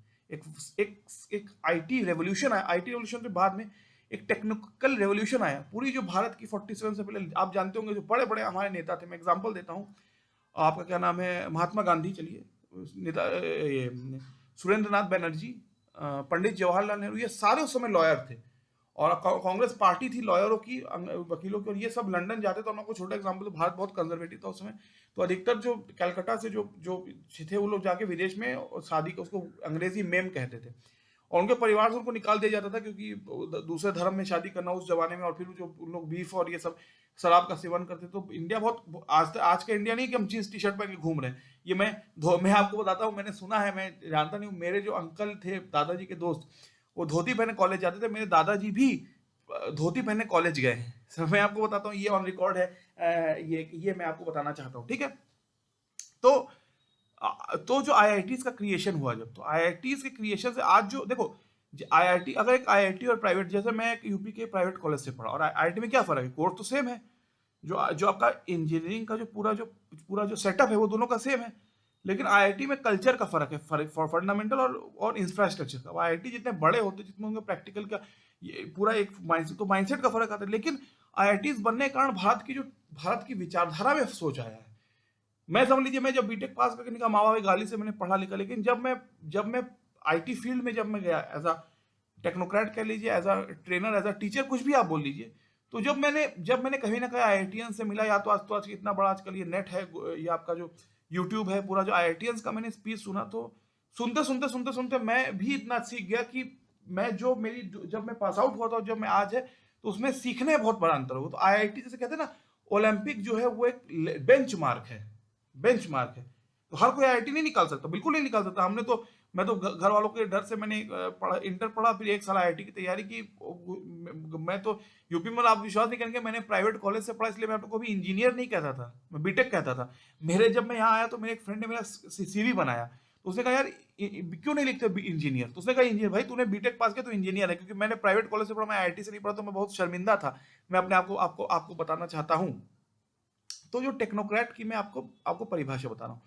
तो इसी का कारण है, आईआईटी बनने का सिर्फ ये एम नहीं कि आपने पैसा कमा लिया, आपने नौकरी कर लिया, आपने घर खरीद लिया। आईआईटी बनने से भारत में, अब तो बहुत है, पहले जमाने में पूरे भारत की सोच में चेंज आया है, भारत के विचार में परिवर्तन आया है आईआईटी के कारण, ठीक है। तो ये एक फंडामेंटल एनालिसिस है, ठीक है। लेकिन देखिए, हर चीज का एक एक अच्छा पक्ष होता है, एक नेगेटिव पक्ष। नेहरू जी की सबसे बड़ी जो फंडामेंटल प्रॉब्लम और ब्लंडर था, लोग कहते हैं चीन का, एक्चुअली आपको नहीं जानता, चीन और इंडिया का बॉर्डर 47 में बॉर्डर, 47 में तिब्बत इंडिया और चीन के बीच में था। तिब्बत ने, चाइना ने तिब्बत पे हमला कर दिया और तिब्बत को कैप्चर कर लिया। तब जाके जो बांडुप में इंडोनेशिया में कॉन्फ्रेंस हुआ, तो सब ने कहा कि चाइना का विरोध। नेहरू जी ने कहा no, I don't oppose China in Tibet. तो फिर जो है चाइना हमारा बॉर्डर बन गया। पहले जो था नेपाल भूटान के उधर जो था तिब्बत था, चाइना का इंडिया का बॉर्डर नहीं था। फिर कश्मीर पे आता, कश्मीर पे यूएन पे ले जाना, वो कहते कि यार कश्मीर पे आप ले ही नहीं जाते, यूएन अब जज ही नहीं बनता। नहीं तो चलिए, उसमें तो शिमला एग्रीमेंट में उसको फिर वो आप पढ़ सकते शिमला एग्रीमेंट। लेकिन जो मैं कहना चाहता हूँ, ये तो नेहरू की लोग, लेकिन मेरे हिसाब से नेहरू जी की सबसे बड़ी जो मिस्टेक थी, ब्लंडर था, वो था उनकी डिफेंस पॉलिसी, ठीक है। आपने नेहरू लियाकत एग्रीमेंट किया, आपने सिंधु जल समझौता किया, ठीक है। लेकिन आप, मैंने ये बात एकदम सही आपको बताता हूँ कि पाकिस्तान ने क्योंकि हमला कर दिया आपके कश्मीर पे, और जो पूरा वेस्टर्न बॉर्डर, वो चीन से हमारी एक बार लड़ाई हुई है, लेकिन चीन और हमारा जो है लड़ाई का जो एक मोड़ है चीन और इंडिया का, वो एक उसका एक मेंटेलिटी अलग है। मैं आपको बताता हूँ, जब 60s में नेहरू जी ने कहा कि वो जो ये जो सियाचिन के आसपास के एरियाज में तो कुछ उगता नहीं, इसमें क्या फायदा है इसको इतना इस पे लड़के। तो उसने कहा कि महावीर त्यागी ने कहा तो आपके सर पे भी कुछ नहीं उगता, तो इसको भी काट के फेंक दीजिए, मजाक मजाक में कहा। लेकिन पाकिस्तान इंडिया का एक्जिस्टेंशियल थ्रेट है। जिन्ना साहब और मुस्लिम लीग का या तो हिंदुस्तान मुसलमानों का हो सकता है या तो हिंदुओं का हो सकता है, दोनों का एक साथ नहीं हो सकता, क्योंकि हिंदू 75% है, तो डेमोक्रेटिकली हम पावर में आ नहीं सकते। तो और आपको पता है जो ये रेड फोर्ट है, जो जिसका लाल किला है, ये मुगल रूल के समय बना था, शाहजहां के वक्त। पाकिस्तान की जो लड़ाई है इंडिया की, वो सिर्फ 47 से नहीं है। जो जिन्ना साहब जो कहते हैं, उनकी जो पूरी थ्योरी थी, और मुस्लिम लीग के, वो कहते हैं 800 साल की ये जो है, दोनों की जो है ये वो है, वो एक एक एक एक एक, एक राइवलरी है। नेहरू की डिस्कवरी ऑफ इंडिया कहती है कि जो है भारत में चाहे वो मुसलमान हो, क्रिश्चियन हो, सिख हो, सारे जो है वो इंडियन है। भारत में 25 करोड़ मुसलमान रहते, लेकिन नेहरू जी का अगर आप डिस्कवरी पढ़े, मतलब बिटवीन द लाइंस पढ़े, क्रिश्चियन 3 करोड़ रहते, लेकिन नेहरू जी कहते हैं सभी एक ही ऑरिजिन से है। 1% मुस्लिम होंगे जो कि इंडियनिक नहीं है, वरना इंडिया में जो सारे मुसलमान हैं, सारे क्रिश्चियन हैं, सारे हिंदू हैं, सारे सिख हैं, सब जैन है, ये सब की जो बिगिनिंग पॉइंट है या बेसिक्स है, वो इंडिया की धरती है। मक्का मदीना या वेटिकन सिटी नहीं है, ठीक है। उनका धर्म कुछ भी हो सकता है। ये नेहरू की डिस्कवरी ऑफ इंडिया से मैंने सीखा, ठीक है, ठीक है। तो मैं कहता हूँ नेहरू का ब्लंडर क्या था, नेहरू जी का, तो जो जब पाकिस्तान ने हमला किया कश्मीर को, तो कश्मीर को उसने कहा 1000 साल लड़ेंगे इसके लिए। तो जो पार्टीशन का एम क्या था, पार्टीशन का एम क्या था, पाकिस्तान मुस्लिम लीग को इतना जमीन दे देना जिससे कि ये प्रूव हो जाए कि भाई मुस्लिम लीग का क्लेम इंडिया पे खत्म हो जाए। कश्मीर उसका एक अनफिनिश्ड एजेंडा था 1947 में। तो कश्मीर पर जैसा हम लोग, तो पूरा जो वेस्टर्न आपका बॉर्डर है, आप पंजाब का बॉर्डर, राजस्थान का, ये पूरा थ्रेट पे आ गया पूरा, क्योंकि भाई पाकिस्तान तो माना ही नहीं कश्मीर का। समझ लीजिए कश्मीर पे लड़ाई हुई जैसे 65 में हुआ कि कश्मीर पे इन्होंने बहुत भयानक हमला किया पाकिस्तान ने, तो तब इंडिया ने प्रेशर के लिए लाहौर पे हमला कर दिया। लाहौर पे जब हमला किया तो इक्विलिब्रियम स्थापित हो गया। इंडिया लाहौर, अगर आप देखें शायद, तो जो अटारी बॉर्डर है, इससे लाहौर 26-27 किलोमीटर होगा। लाहौर का जो कह लीजिए आउटस्कर्ट्स, एक्सटर्नल बाउंड्री है, सिटी का एक सेंटर होता है, एक आउटर बाउंड्री होता है। तो इंडिया की फौज ने लाहौर पे हमला कर दिया, पूरी तरह से घुसे नहीं, लेकिन बाहर तक पहुंच गया। तो फिर जब इंडिया ने लाहौर पे हमला किया, इंडिया ने कहा कि पाकिस्तान कश्मीर पे हमला किया, तो ये फिर उसके बाद ताशकंद एग्रीमेंट हुआ, जब शास्त्री जी की मृत्यु हुई, ठीक है। तो इसी के कारण जो है पाकिस्तान ने जैसे हमला किया, तो वेस्टर्न बॉर्डर का जो पूरा खतरे में आ गया। ईस्टर्न जो बांग्लादेश था वो तो डिफाइंड था, रेड क्लिफ लाइन से बांग्लादेश डिफाइंड था, लेकिन वेस्टर्न बॉर्डर पंजाब और राजस्थान का बॉर्डर डिफाइंड था, लेकिन जो कश्मीर था वो सीज फायर लाइन था, वो कोई डिफाइंड बाउंड्री नहीं थी इंडिया पाकिस्तान की, ठीक है। तो इसी के लिए मजबूरी में हमको आर्मी रखनी पड़ी, क्योंकि सिर्फ और सिर्फ देखो चीन के साथ जो हमारी हमारी जंग हुई वो बॉर्डर इश्यूज पे हो सकता है या इफ एंड बट पे हो सकता है। पाकिस्तान के साथ लड़ाई इंडिया की एग्जिस्टेंशियल थ्रेट है, या तो हिंदुस्तान बचेगा तो पाकिस्तान बचेगा। ये हमारे उसकी, और ये आपको मैं बताता हूँ। देखिए इंदिरा जी की आप बात की, देखिए जो लोग गाली दे, लोग कुछ कहे इंदिरा जी कितनी मीठी मीठी बातें कर ले, लेकिन देखिए जैसे ही 71 में जीती इंडिया पाकिस्तान से, इंदिरा जी ने तुरंत 74 में न्यूक्लियर बम बना दिया। और जब न्यूक्लियर एक्सपेरिमेंट आपने करा दिया, अटल जी ने बहुत ही हिम्मत दिखा के 98 में इसको फिर रिकंडक्ट कराया। तो न्यूक्लियर जब एक्सपेरिमेंट कर दिया डिफरेंट पैटर्न, समझ लीजिए इंडिया पाकिस्तान का अगर कभी वॉर हुआ, कोई भी कंट्री वीक पड़ने लगी, तो हो सकता है दूसरे पे न्यूक्लियर वार कर दो। न्यूक्लियर आज का जितना न्यूक्लियर पावर की ताकत है, सिटी पूरे आपकी खत्म हो जाएंगे एक झटके में। तो ये मैं आपसे फंडामेंटली कहना चाहता हूं, ठीक है। तो मैं, मेरा कहने का मतलब है, तो वेस्टर्न बॉर्डर था, कश्मीर के कारण पूरा उसमें युद्ध हो गया। और आपको अपनी वेस्टर्न, क्योंकि भारत में सारे जो हम लोग अगर पंडित नेहरू की डिस्कवरी ऑफ इंडिया पढ़ेंगे, पहली बार हम जो मोहम्मद गजनवी, मोहम्मद गोरी, या फिर आपका जो नादिर शाह जो था, या अहमद शाह अब्दाली जो पानीपत फिल्म आई थी, ये सारे हमले एक्चुअली पंजाब के थ्रू हैं। पंजाब मतलब पांच नद, कश्मीर एक शुद्ध संस्कृत शब्द है, पंजाब जो है वो एक फारसी शब्द है, पांच नदियों का मिलन, सतलज, झेलम, चिनाब, रावी और ब्यास, ठीक है। पंजाब से सारे हमले इंडिया पे, जो ब्रिटिश जो जैसे ब्रिटिश इंडिया की अगर आप बात करें, सूरत पे पहली फैक्ट्री थी, दूसरी फैक्ट्री थी ये आपकी कलकत्ता में आज को। और बैटल ऑफ पलासी में लॉर्ड क्लाइव ने हराया था आपको जो है सिराजुद्दौला को। उसके बाद बंगाल में ब्रिटिश रूल आया, उसके बढ़ते बढ़ते फिर पूरे इंडिया में पहला centre of starting point of British rule था, आज का ब्रिटिश रूल या ब्रिटिश साम्राज्य था वेस्ट, आज का बंगाल, ठीक है। मैं आपको एग्जांपल देके कहता हूँ, ठीक है। तो जो मेरा कहने का मतलब ये है कि ये तो इसी के कारण पाकिस्तान से जो एग्जिस्टेंशियल थ्रेट था हमारा, जो पाकिस्तान से हमारा बुनियादी जो डर था, इसी कारण आर्मी को आपको रखना पड़ा। इंडियन आर्मी और पाकिस्तानी आर्मी दोनों के चीफ ब्रिटिशर, तो ब्रिटिश जो सेकेंड वर्ल्ड वॉर का जो पूरा है, उसी के आधार पे इंडिया पाकिस्तान की आर्मी जो थी का क्रिएशन हुआ था, ठीक है। मैं आपसे ये कहना चाहता हूँ, ठीक है। चलिए, ये तो एक दो पॉइंट हो गए जो मैं आपसे कहना चाहता हूँ। तो ये पंडित नेहरू जी की सबसे बड़ी एक मिस्टेक, कहते हैं ये जग नहीं सुनता दुर्जनों का शांति प्रवचन, नतमस्तक होता है तब जो करता है रिपु मर्दन। मतलब क्षमा शोभती उस भुजंग को जिसके पास गरल हो, उसको क्या जो विस्नेहित विनीत सरल हो। ताकत होगी आपको तब आप शांति की बात कर सकते हैं। जब आपके पास ताकत होगी आप शांति की बात कर सकते हैं, जिसके पास ताकत नहीं हो शांति की बात करना, वो बेवकूफी है। तो ये चीज जो थी, ये चीज इंदिरा गांधी को समझ में आई, और शास्त्री जी सबसे पहले, और इंदिरा गांधी ने एटॉमिक एक्सपेरिमेंट करा। ये बहुत बड़ी हिम्मत की बात थी कि इंडिया पाकिस्तान के समय आप जानते दोनों में कितना, तो तुरंत। और भुट्टो ने कहा हम घास की रोटी खाएंगे लेकिन हम भी एक्सपेरिमेंट करा करेंगे, उसने कहा हम घास खाएंगे लेकिन हम एटम बम बना करेंगे। तो ये हुआ, तो ये था, ये था, ठीक। अब तो देखो मैं कहना ये चाहता हूँ, जो मेरा मुद्दा है कि जब आप नेहरू जी को क्रिटिसाइज करते हो, करो, बिल्कुल करो, कोई आप डेमोक्रेसी में हो, मोदी को भी क्रिटिसाइज करो, सब करने का आपका अधिकार, लेकिन आप ये समझो कि ब्रिटिशर्स का ये पूरा पूरा पूरा उनका ऑब्जर्वेशन था कि भारत जो है 47 में आ जाता है, 65 से ऊपर भारत टिक नहीं सकता। इतने जात है इसमें, इतने धर्म है इसमें, इतने इतनी इतनी जो है आपकी जो है क्या है भाषाएं हैं, तमिलनाडु से लेकर पंजाब तक। ये इसको कौन चलाएगा, और क्या ये चल सकता है? जैसे आपका जब आपका लैंग्वेज का प्रॉब्लम हुआ 65 में, जब शास्त्री जी के समय हुआ, तो कहा गया कि अंग्रेज ने भारत पे अत्याचार किया, तो हमारी अपनी लैंग्वेज है, हम क्यों ब्रिटिशर्स को कॉपी। ठीक है, इंजीनियरिंग में, लैपटॉप टेक्नोलॉजी में इंग्लिश को यूज करेंगे, लेकिन हम अपनी भाषा हिंदी बनाएंगे। तो साउथ में, स्पेशली तमिलनाडु में, इसका बहुत बड़ा एक विरोध हुआ। और ये आपको बताता हूँ, उसी के बाद से कभी कांग्रेस नेशनल लेवल की पार्टी तमिलनाडु में नहीं आई। 67 से 1967 आखिरी बार था जब, क्योंकि तमिलनाडु के बड़े के.एम. कामराज बहुत बड़े लीडर थे तमिलनाडु के, जो कि उसमें थे। 67 के बाद डीएमके और एआईडीएमके, कांग्रेस या कोई नेशनलिस्ट लेवल की पार्टी आई नहीं आपके चेन्नई में, ठीक है। ये लैंग्वेज का जो वॉर हुआ, ठीक है। तो ब्रिटिशर्स ने कहा ये भारत तो टूट कभी भी सकता, तो इसके लिए हमको इसके हम, तो ये तो भारत कभी, तो ये तो ब्रिटिशर्स की तो भारत ब्रेकेबल है। तो इसी के लिए, तो ये भी एक बहुत बड़ा इशू है, ठीक है। लेकिन मैं जो लेकिन ये तो चलिए एक बात है, लेकिन जो मैं आज कहना चाहता हूँ आपसे वो ये है कि आप कभी इमेजिन कीजिए कि 1947 में, ठीक है, मैं मानता हूँ नेताजी का वो हुआ, सरदार पटेल को वोट मिला, उनको होम मिनिस्टर बनाया, नेहरू जी को सुपरसीड करके प्राइम मिनिस्टर, 14 साल छोटे थे सरदार पटेल से।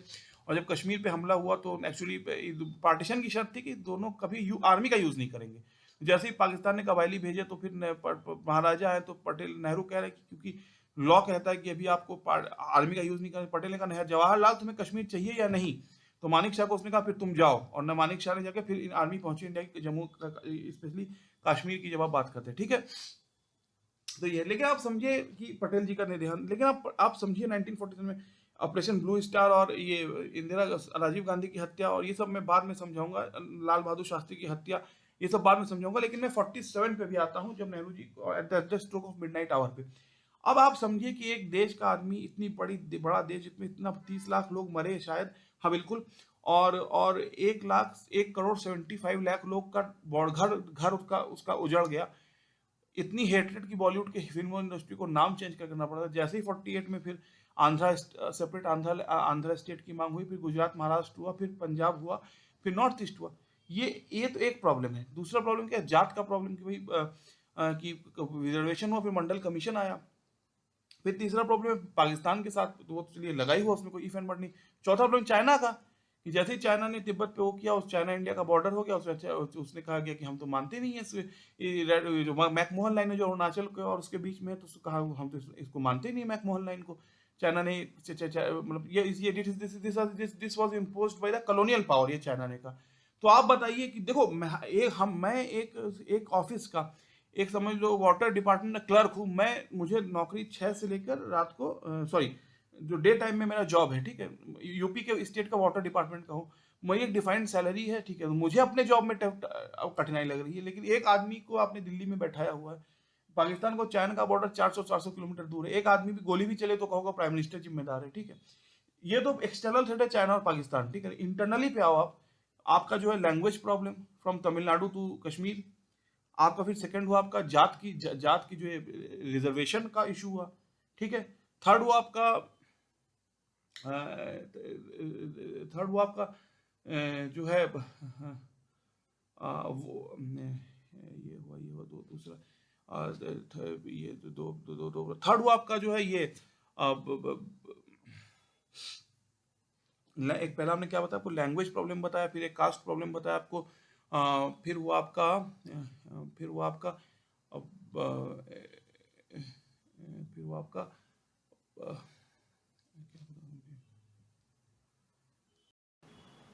हाँ, मैंने जो बताया था भाई बहनों, लैंग्वेज प्रॉब्लम, कास्ट प्रॉब्लम, फिर आपका जो है पॉवर्टी, इतने ज़्यादा लोग माइग्रेंट पाकिस्तान से आ गए, ठीक है, उनका। फिर ये उसके बाद सबको लाइफ लेना, फिर आपने लिख दिया कॉन्स्टिट्यूशन में democratic social Republic democratic well ensure the freedom of expression freedom of life, ये सब आपने लिख दिया। तो क्योंकि देखो, रियल रिस्पॉन्सिबिलिटी एक प्राइम मिनिस्टर के पास ही होती है भाई, वो इलेक्टेड, वो देश का भी कि किसी स्टेट में, साउथ इंडिया के, नॉर्थ ईस्ट के, या बिहार में कोई आदमी कोरोना से उसकी जान जा रही है, जिम्मेदार कौन है? मोदी जिम्मेदार है भाई। यूपी में मोदी, अब भाई वो दिल्ली में बैठे हैं, वो एक आदमी, वो 10 आदमी थोड़ी हैं। अब लेकिन ऐसी जिम्मेदारी ऐसी चीज है, आप कुछ कर नहीं सकते, रिस्पॉन्सिबिलिटी ऐसी होती है, नौकरी ऐसी होती है, इंसान किसी को अपनी नौकरी अच्छी नहीं लगती। लेकिन अब आप इन सारी चीजों को समझो, क्या एक इंसान के लिए ये सब झेल पाना आसान है? उनके पर्सनल कहते, कोई कहेगा कि माउंट बेटन उसका ये था, ठीक है, मैं उस पर डिबेट नहीं कर रहा हूँ, माउंट बेटन उसका था कि नहीं था। लेकिन आप एक चीज समझो कि क्रिटिकली इतनी ज्यादा प्रॉब्लम्स एक आदमी के सामने है, ठीक है। तो मैं मानता हूं कि उन्होंने डिफेंस को, जैसे उन्होंने आईआईटी बनाया, भाखड़ा नगर डैम बनाया, राउरकेला बनाया, उसकी तरह अगर आर्मी को भी इतना ताकत देते तो शायद चीन हो, चाइना और इंडिया का ऐसा होता ही नहीं, क्योंकि इंडिया सुपर पावर था, क्योंकि 25 लाख की फौज थी। एयरफोर्स इंडिया का 1932 में था, और नेवल फोर्स था, तो और India super super military power था सेकेंड वर्ल्ड वॉर और ब्रिटिश रूल के कारण, ठीक है। तो इंडिया कभी जो है, कभी इंडिया का साथ कोई प्रॉब्लम होता ही नहीं, ये तो ये था, ठीक है। तो पर आप इतनी शांति के चक्कर में चले गए, और वो चक्कर में चले गए। 25 लाख की फौज में, दादाजी उसी आर्मी में जो है एम्प्लॉय थे, ठीक है, ब्रिटिश इंडियन आर्मी में, ठीक है। मैं आपसे कहना चाहता हूँ फोर्ट विलियम में एक्चुअली उनकी सर्विस थी, ठीक है। तो जो मैं कहना चाहता हूँ कि आप क्रिटिसाइज तो आप कर दो कि उन्होंने आर्मी को नहीं बढ़ाया, उन्होंने वो जो है एंटी हिंदू थे, उन्होंने पार्टीशन करा, ठीक है। मैं भी उन कहता हूँ आप बुराई करो, लेकिन जब आप बुराई भी करो तो अब आप उसको थोड़ा सा एनालिटिकली करो। तो एनालिटिकली करना ये है कि देखो, मैं आपसे कहना चाहता हूँ, हाँ, जो मैं कहना चाहता था, ये बात मैं कई कई बार मैं ट्विस्ट हो जाता है कि ब्रिटिशर्स ने कहा था भारत 1960s के बाद चल ही नहीं सकता, या 70s के बाद, अच्छा ये अंदर से टूट जाएगा, इसमें जात की लड़ाई होगी, धर्म की लड़ाई होगी। पाकिस्तान तो हुआ ही हुआ, खालिस्तान भी हो सकता है, इसमें जो है भाषा की लड़ाई होगी, अलग तमिलनाडु होगा। ब्रिटिशर्स कहते था तो हमको फिर ये बुलाएंगे लंदन से कि आइए आप दिल्ली में बैठिए और राज कीजिए, क्योंकि हम देश को चला नहीं सकते, क्योंकि जो सब नेशनलिटी की प्रॉब्लम, मैं आपको बताता भी हूँ। अगर आप वो अधिकारी डॉक्ट्रिन पढ़ें, लेफ्टिस्ट पार्टी के बहुत बड़े वो नेता थे, उन्होंने कहा भारत 28 देशों का टोटल कॉम्बिनेशन है। और नागालैंड का एग्जाम्पल, जब गांधी जी नागालैंड में गए तो उन्होंने कहा कि क्योंकि 1857 सुअर के मांस पे हुआ था, तो उन्होंने कहा ना हमें गाय से दिक्कत है ना सुअर से दिक्कत है, आप तो हिंदू मुसलमान में बटे हुए हैं, आप दोनों को दिक्कत होगी, हमें कोई प्रॉब्लम नहीं, इसीलिए हम जो है नागालैंड वालों ने कहा हम जो है अलग रहेंगे। तब गांधी जी ने कहा नहीं नहीं, आप पे कुछ फोर्स नहीं किया जाएगा, आप जो है हमारे भाई भाई हैं। लेकिन वो तो कहने पड़ता है, लेकिन नागालैंड भारत का पार्ट बना, और नागा इंसर्जेंसी तो बहुत पुरानी थी, 60 से नागा इंसर्जेंसी थी नागालैंड का। तो आप नॉर्थ ईस्ट में आपको आपको पता है 7 स्टेट में, जितने छोटे छोटे स्टेट है, जैसे यूपी तो भी 25 करोड़ का स्टेट, छोटे छोटे स्टेट है। नॉर्थ ईस्ट का अगर आप देखिए, अरुणाचल प्रदेश है। अब देखिए बात ये कि जैसे आप जब फॉर एग्जांपल यूपी में लखनऊ में आप चीफ मिनिस्टर हैं, कलकत्ता में है, मुंबई में है, चेन्नई में, तो अब आप अपने स्टेट के law and order, business, politics को देख रहे हैं। लेकिन आप दिल्ली से जब आप बैठे हैं, आपको तो मैं आपको डिफाइन देता हूँ, एक चीफ मिनिस्टर भी इलेक्टेड है, एक प्राइम मिनिस्टर भी इलेक्टेड है। लेकिन चीफ मिनिस्टर की रिस्पॉन्सिबिलिटी ये नहीं कि चीफ मिनिस्टर आसान है, आप चीफ मिनिस्टर बन के भी इतने 10 करोड़ बंगाल की जनसंख्या है, बिहार में 10 करोड़ है, महाराष्ट्र की 13 करोड़ है, जहां तक 20 करोड़ यूपी की, वो भी इम्पॉसिबल है स्टेट गवर्नमेंट में सबको गवर्नमेंट नौकरी प्रोवाइड कर पाना।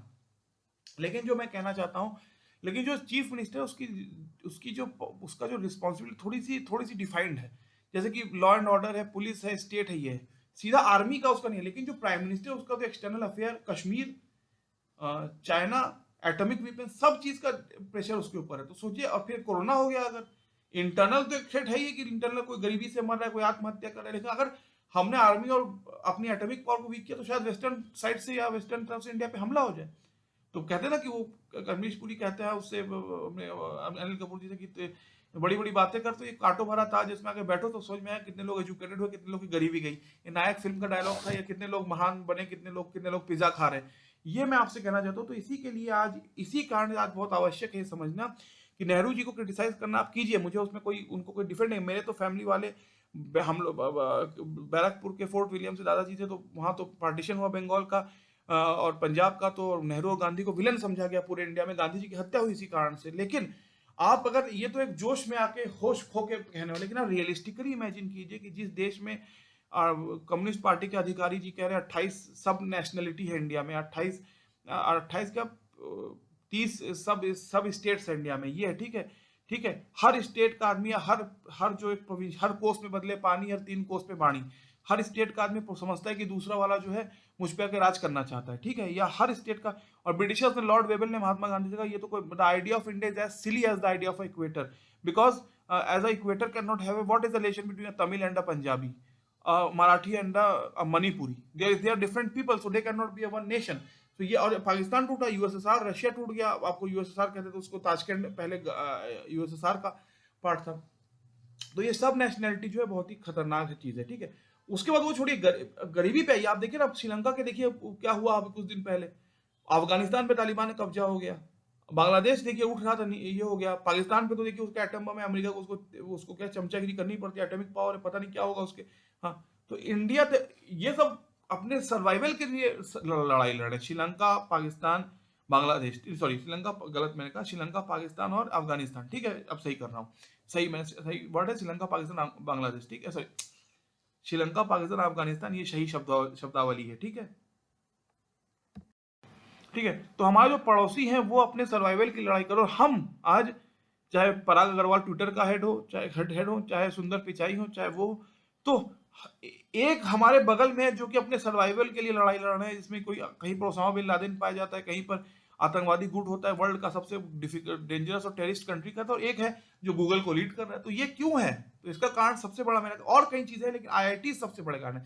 आईआईटी ने सिर्फ इंडिया में, देखो इंजीनियरिंग पहले भी इंडिया में थी, रुड़की कॉलेज जो ये आपका जो है, जो कलकत्ता में जो इंजीनियरिंग कॉलेज है, ये सब ब्रिटिश इंडिया के टाइम पे था। लेकिन आईआईटीज बनने से, आज आईआईटी को बने हुए कम से कम शायद ये तो 70 ईयर्स हो गए, लेकिन आईआईटी बनने से जो भारत की मानसिकता पे जो अंतर आया है, सिर्फ एक आप उसको जॉब की तरह या सर्विस की तरह मत देखिए, उसका जो मेंटल जो एक इम्पैक्ट है आईआईटी का, उसको आप समझिए। तो आईआईटी होने के कारण पूरे भारत का जो है नक्शा बदल गया और भारत चेंज हुआ। तो मेरा फाइनल कंक्लूजन में बहुत देर नहीं खींचूंगा। See friends, what I want to say, मैं हिंदी इंग्लिश में कंक्लूड करता हूँ। See friend, at the stroke of the midnight hour when the world सेज India will wake to life and freedom, ठीक है, चले आते हैं। So see friends, what I want to say that when you, today's Children's Day 14th is there, is this. So when you see Pandit Jawaharlal Nehru ji, right?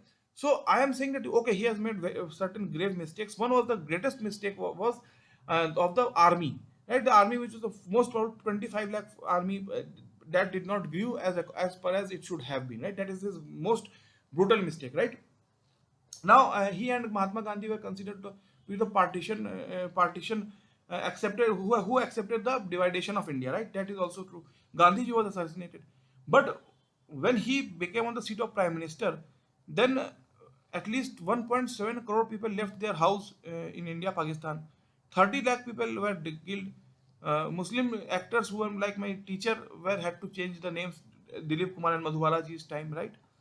ये फिर there was a language state reorganisation commission linguistic basis, that was the Andhra Pradesh and Tamil Nadu, then Punjab, Haryana, then it was Gujarat and Maharashtra, then it was north east. So this was then came China, that it was a Tibet, China occupied Tibet, and then it claimed Aksai Chin, that is the 62 war.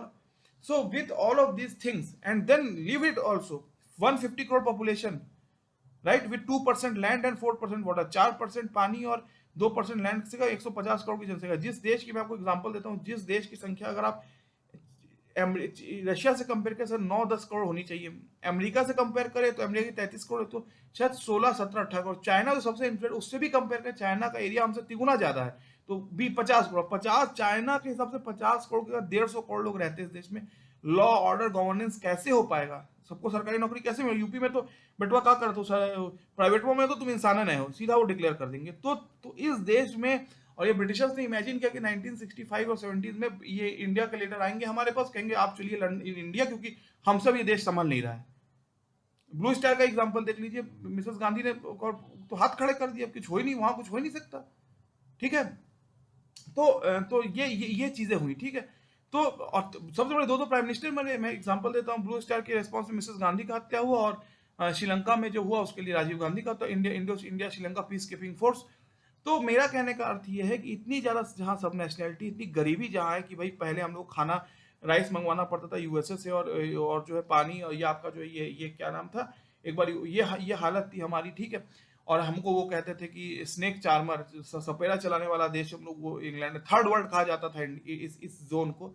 वहां से एक number, वहां से ये हालत में पहुंचना, क्या ऋषि सुनाक हो, सुंदर पिचाई हो, सत्या नडेला हो और पराग अग्रवाल हो, इस हालत तक पहुंच पाना, तो ये एक तरह की इमेजिनेशन है. मतलब आप किसी से पूछिए, आप श्रीलंका की हालत देखिए, अफगानिस्तान का, पाकिस्तान की देखिए, वहां पर आईटी मतलब international terrorism, Hafiz Saeed, Dawood Ibrahim, Osama bin Laden. Sri Lanka देखिए, बुद्धिस्ट कंट्री पूरा, अभी देखिए लूट गया पूरा, वहां पर कब्जा हुआ. अफगानिस्तान पे तालिबान की हुकूमत आ गई. हिस्टोरिकल तो इंडिया ही है, बामियान तक बुद्धिज्म था.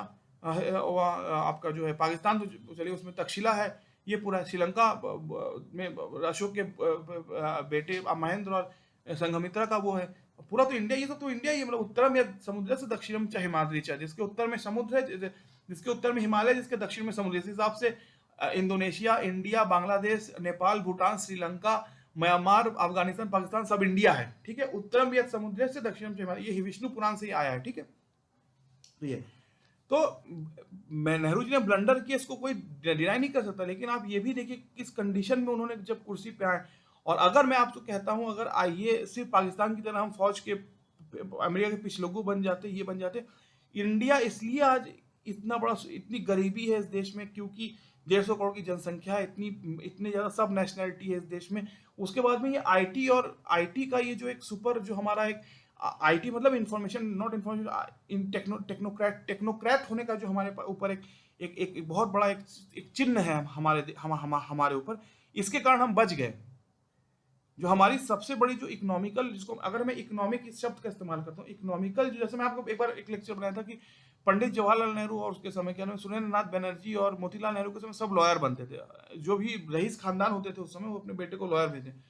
फिर आया जब हुआ कि फिर आया कि साइंस, जब तक आप टेक्नोक्रेट नहीं बनेंगे तो आप ज्यादा जॉब नहीं पा सकते. जॉब मार्केट में टेक्नोक्रेट की बहुत आवश्यकता है. ठीक है, तो इसीलिए जो पुलिस सर्विस, सिविल सर्विस, जो कि जिसका कि टेक्नोक्रेट से सीधा कोई संबंध नहीं है, उसको छोड़कर आप यूपी में गांव में जाइए, लोग घर बेच देते हैं अपना कि बच्चे को जो इंजीनियरिंग पढ़ा सके. ठीक है, मैं आपको यूपी का गांव का एग्जांपल दे रहा हूँ. ठीक है, ये तो क्योंकि अब ये हुआ कि जब आईआईटीज भारत में, सिर्फ आईआईटी बनने से किसी को नौकरी मिल गई, आईआईटी से भारत का कंसेप्चुअल चेंज आया. भारत में, भारत नहीं रहा 47 वाला भारत. ठीक है, ये मैं आपसे कह रहा हूँ, हम टेक्नोक्रेट हैं. ठीक है, तो उस जमाने में जबकि हमारे देश में, आपको छोटा एग्जांपल देता हूँ, हम लोग के जैसे आज अगर आपको मोबाइल खरीदना हो तो समझ लीजिए, आपको नहीं पता शायद, गवर्नमेंट इसमें टीवी बनाती थी, एप्रोन टीवी था, scooter India limited, government government cycle association, cycle भी हम लोग प्राइवेट नहीं बना सकते, गवर्नमेंट साइकिल बनाती थी, साइकिल, टीवी, जूता, ये सब गवर्नमेंट का काम, ये सब है नहीं। बैंक चलाना भी गवर्नमेंट का फंडामेंटल काम नहीं है, नेशनलाइज किया था मिसेस गांधी ने। गवर्नमेंट काम है मेनली सिविल सर्विस, आईएएस, ये इंटरनल, फिर पुलिस जो कि फंडामेंटल फोर्स एक तरह से, एक रूप में। फिर आपका इनकम टैक्स, टैक्स कलेक्शन, जैसे शराब पे बहुत ज्यादा टैक्स होता है, चावल पे बिल्कुल टैक्स नहीं होता है शायद। तो ये टैक्सेशन सिस्टम को डिफाइन करना, पुलिस और सिविल सर्विस, ये गवर्नमेंट का काम है, ठीक है। गवर्नमेंट का काम टीवी बनाना, जूता चप्पल बनाना नहीं है, लेकिन इंडिया में कुछ था ही नहीं उस समय 47 में, तो ये होना पड़ा। तो इसी के लिए मैं कह रहा हूँ कि देखो, नेहरू जी का जो ब्लंडर था वो था उनकी डिफेंस पॉलिसी, ठीक है, 1947 में, ये हमें मानना चाहिए, क्योंकि इंडिया सुपर पावर था, एयरफोर्स, मिलिट्री, एयरफोर्स आपकी जो है, नेवल फोर्स, ये सब इंडिया में थी ब्रिटिश इंडिया के कारण, ठीक है। रॉयल इंडियन नेवी कहते थे उसको, रॉयल एयरफोर्स कहते थे ब्रिटिश इंडिया के। एक्चुअली अगर आप इंदिरा लाल रॉय थे, उसके बाद आपका जो ये हमारा जो फादर ऑफ इंडियन एयरफोर्स उनको कहा जाता है सुब्रतो मुखर्जी, सुब्रतो, हाँ, उसको सुब्रतो, हाँ, सुब्रतो मुखर्जी, उनके नाम पे सुब्रतो फुटबॉल कब भी होता है, आप दिल्ली में जाइए, मैं एक बार गया था तो मैंने उनसे पूछा, तो उन्होंने कहा हाँ, वो थे बहुत ही अच्छे आर्मी के पहले, सबसे पहले एयरफोर्स के सबसे फादर ऑफ इंडियन एयरफोर्स कहा जाता है, ठीक है। तो ये चीजें हुई उस समय 1947 में। इसीलिए देखिए कांग्रेस ने भी सोचा कि बाद में लोग हमें उल्टा सीधा कहेंगे, इसलिए उन्होंने रेडक्लिफ को बुलाया कि जो पार्टीशन का आधार होगा पॉपुलेशन डिस्ट्रीब्यूशन होगा, मतलब जहां मुसलमान ज्यादा होंगे उसको पाकिस्तान बनाया जाएगा, ठीक है, जैसा मैंने कि अभी आपसे कहा। तो मैं यही फाइनली इंग्लिश में 2-5 मिनट में कंक्लूड करता हूँ। See, to criticise Pandit Nehru is not wrong, his defense policies were not very great, because he believed in peace and unity, and he did Nehru Liaquat agreement because Muslims were going away from India due to partition. The train stopped after the Nehru Liaquat agreement. Nehru Liaquat agreement के बाद गाड़ी रुकी, और दोनों देश ने कहा कि हम अपने माइनॉरिटी की रक्षा करेंगे, ठीक है। नेहरू, फिर इंदस वाटर ट्रीटी हुआ जिसमें कि 20% पानी इंडिया रखेगा, 80% पानी पाकिस्तान, ये चीजें हुई नेहरू जी के समय। लेकिन 62 में बहुत झटका लगा इंडिया को। लेकिन this is the weak, but when you come to the right good points, then if India is surviving today at a large scale, it is due to technical background, जिसको आप बीटेक एमटेक कहते हैं, और एक होता है दूसरा आपका टेक्निकल बैकग्राउंड, और दूसरा है आपका मैनेजमेंट, जिसको एमबीए फंडामेंटल। ये सब गवर्नमेंट तो अगर आप देखें, हमारे घर वाले तो पागल है गवर्नमेंट से, लेकिन अगर आप देखें तो 3% लोग गवर्नमेंट सर्विस मोटा मोटी करते हैं, उसमें भी जो चपरासी, मतलब पियोन, स्वीपर, और क्या नाम है, ये हवलदार, ये टाइप के जो जॉब है वो 70-80%। जब ये डिलक्स गवर्नमेंट जॉब है, आईएएस और बड़े बड़े जॉब, वो सिर्फ 1.2% लोग जो है करते हैं, जो कि बहुत हाई लेवल गवर्नमेंट जॉब है, जिसमें कि आपकी पावर बहुत ज्यादा होती है, ठीक है। वरना आज का मार्केट कहता है कि 97% के आसपास लोग कॉर्पोरेट या आईटी जॉब कहते हैं, ठीक है। तो इसी के लिए तो आईआईटी का क्रिएशन किया। आज अगर जो जर्मनी वाले जो कहते हैं साहब, उसमें अगर ऋषि सुनाक तो चलिए इलेक्टेड पर्सन, लेकिन सुंदर पिचाई, सत्या नडेला, ये जो गूगल का सीईओ है, सब हेड है, इसका कारण है आपका साइंस एंड टेक्नोलॉजी का चीज। तो मैं what I want to say that everything should be seen in a right manner, right. If Pandit Nehru had mistakes, that was the they say that UN, he took Kashmir to UN, the UN judge, that was the then China problem, that he did not oppose China's claim on Tibet, that was the fundamental thing. Panchsheel, 5 mutual coexistence, non-interference in each other's internal affairs, territorial integrity, science and technology, 5 principle. Then non-alignment movement, non-alignment means that दो power block से Russia और America, हमने इधर होंगे ना उधर होंगे। आज भी जो जयशंकर साहब का अगर आप देखें, मोदी जी का, उन्होंने कहा यूरोप में कि it is wrong for you to think that the Europe's problems are world problem, but world problems are not Europe's ones, right?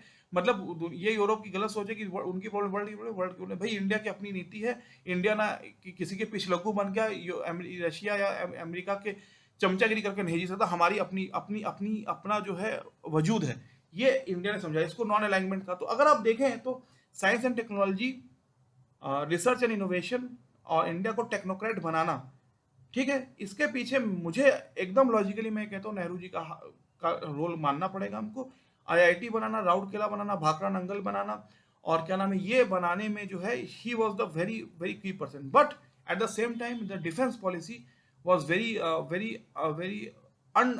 अनप्रिडिक्टिव and very immature, बहुत ही अनप्रिडिक्टिव, इमेच्योर, जो कि मिसेस गांधी ने आके इसको ठीक किया। हाँ, और ये हम मानते हैं कि अटल जी के समय से आगे, और मोदी जी ने तो कश्मीर का कहानी बदल दिया मोदी जी ने, और 360 को खत्म कर दिया, और हो गया, ठीक है।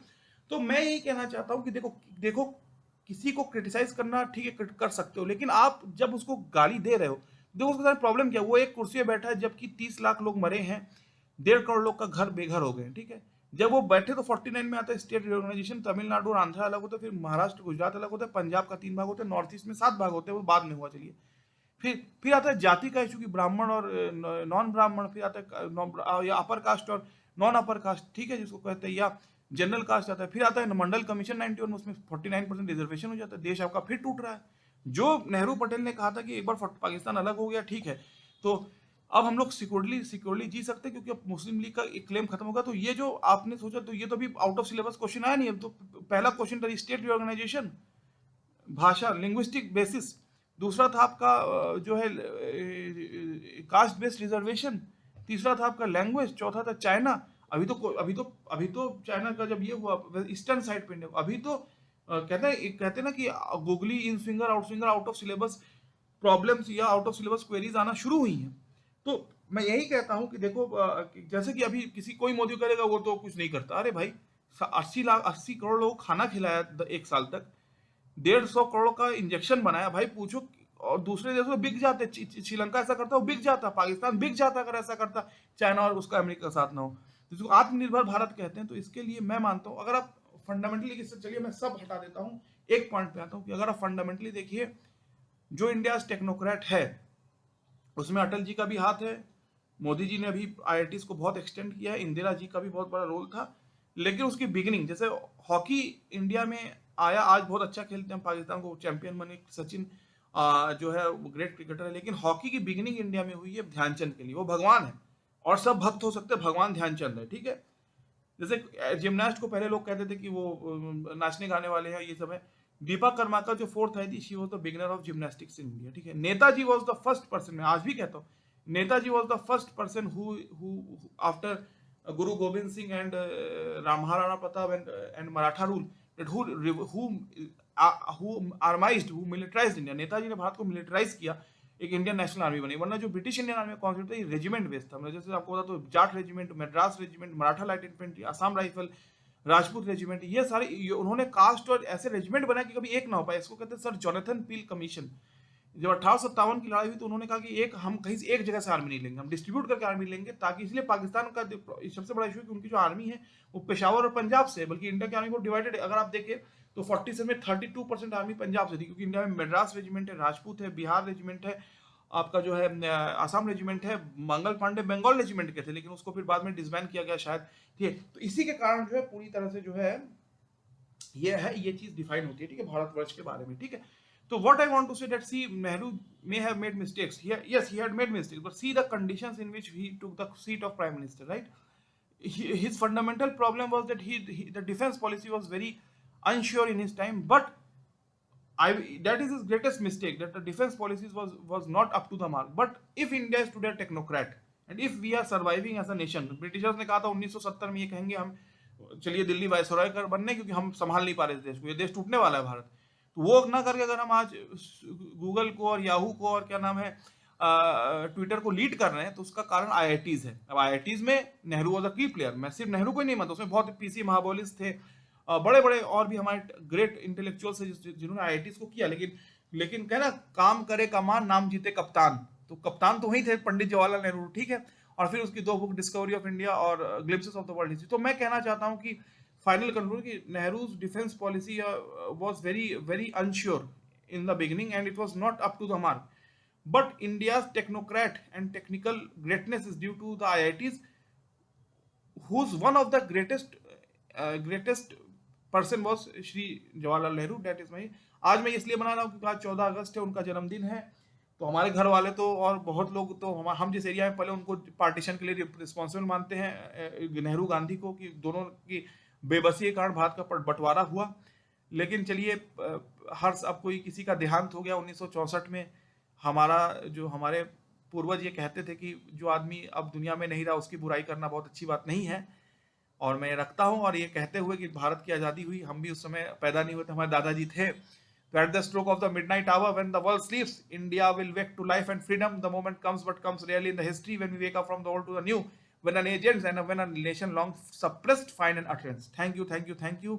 और मैं आशा करता हूँ कि आईआईटी जैसा और इंस्टीट्यूशन बने और भारत वर्ल्ड का सचमुच विश्व गुरु बन सकता है विश्व गुरु।